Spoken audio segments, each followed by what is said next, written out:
દક્ષિણ ગુજરાતમાં છેલ્લા કેટલાક સમયથી મેઘરાજા ધુઆધાર બેટિંગ કરી રહ્યા છે. સુરત સહિત સમગ્ર જિલ્લામાં સતત ધોધમાર વરસાદ વરસી રહ્યો હોવાથી જિલ્લા તંત્ર સંપૂર્ણ એલર્ટ મોડમાં આવી ગયું છે. ભારે વરસાદને ધ્યાનમાં રાખી તમામ સંબંધિત વિભાગોને સતર્ક રહેવા માટે સૂચના આપવામાં આવી છે.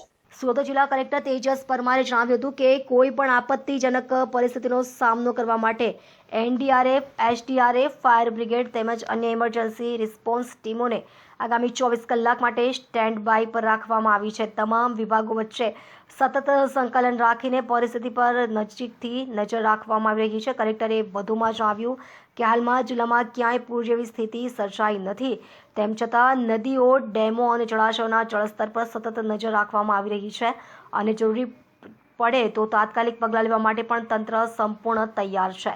જિલ્લા તંત્ર દ્વારા નાગરિકોને અપીલ કરવામાં આવી છે કે ભારે વરસાદ દરમિયાન બિનજરૂરી મુસાફરી ટાળે, નીચાણવાળા વિસ્તારો અને નદી નાળાઓની નજીક જવાનું ટાળે તેમજ સોશિયલ મીડિયામાં ફેલાતી અફવાઓથી દૂર રહી માત્ર જિલ્લા તંત્ર દ્વારા જાહેર કરવામાં આવતી સત્તાવાર સૂચનાઓનું જ પાલન કરે. ભારે વરસાદની સ્થિતિને ધ્યાનમાં રાખીને આગામી કલાકોમાં પણ જિલ્લા તંત્ર પરિસ્થિતિ પર સતત નજર રાખી રહ્યું છે અને જરૂરિયાત મુજબ તાત્કાલિક કાર્યવાહી કરવામાં આવશે. નમસ્કાર, હું તેજસ પરમાર, કલેક્ટર સુરત. ભારતના હવામાન વિભાગ અમદાવાદ દ્વારા જાહેર કરવામાં આવેલી આગાહી અનુસાર જિલ્લામાં 2 તારીખથી 4 તારીખ સુધી ખૂબ જ ભારેથી અતિભારે વરસાદની સંભાવનાઓ વ્યક્ત કરવામાં આવી હતી. જેના અનુસંધાને અત્યારે આજની સ્થિતિએ જોઈએ તો ચોમાસામાં જિલ્લાનો કુલ સરેરાશ વરસાદ અત્યારે 228 મીમી નોંધાયો છે. જેમાં સૌથી વધારે વરસાદ અંબિકા તાલુકામાં 389 mm, પલસાણામાં 362 mm, મહુવામાં 352 mm, બારડોલીમાં 309 mm અને ઉમરપાડામાં 298 mm આ વરસાદ ચાલુ ચોમાસા દરમિયાન અત્યાર સુધી એટલે આજની 10 વાગ્યાની પરિસ્થિતિ મુજબ છે. છેલ્લા 24 કલાક અને 48 કલાકમાં જિલ્લાના કેટલાક તાલુકાઓમાં ભારે વરસાદ થયો છે. અત્યારે આમ જોવા જઈએ તો કોઈ ભયજનક સપાટી ઉપર કોઈ પણ આપણી નદી કે ડેમ કે જળાશય નથી અને હાલમાં કોઈ પૂર જેવી પરિસ્થિતિ પણ અત્યારે જિલ્લામાં કોઈ જગ્યાએ નથી. તેમ છતાં પણ આપણે સતત જળાશયો અને નદીના જળસ્તર ઉપર સતત આપણે દેખરેખ રાખી રહ્યા છીએ.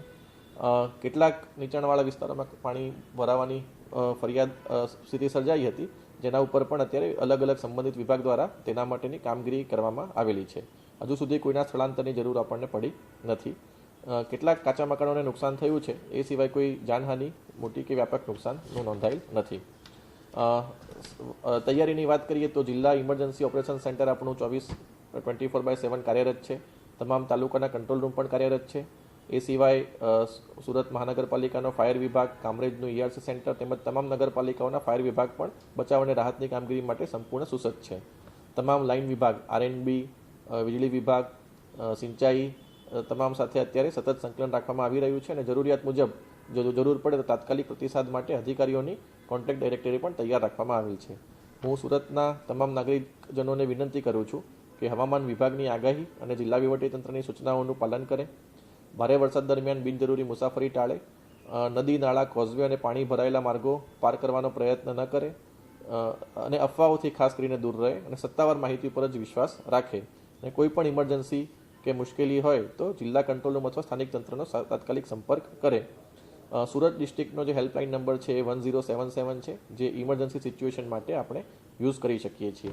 એટલે અત્યારે હાલ ભારે વરસાદ અલગ અલગ તાલુકામાં નોંધાયેલો છે, પરંતુ અત્યારે કોઈ ભયજનક અત્યારે કોઈ પરિસ્થિતિ નથી અને વહીવટીતંત્ર તૈયાર છે અને કંઈ પણ પ્રકારની મુશ્કેલી આવે તો અમારું સમગ્ર તંત્ર મદદ કરવા માટે તૈયાર છે. જય હિન્દ.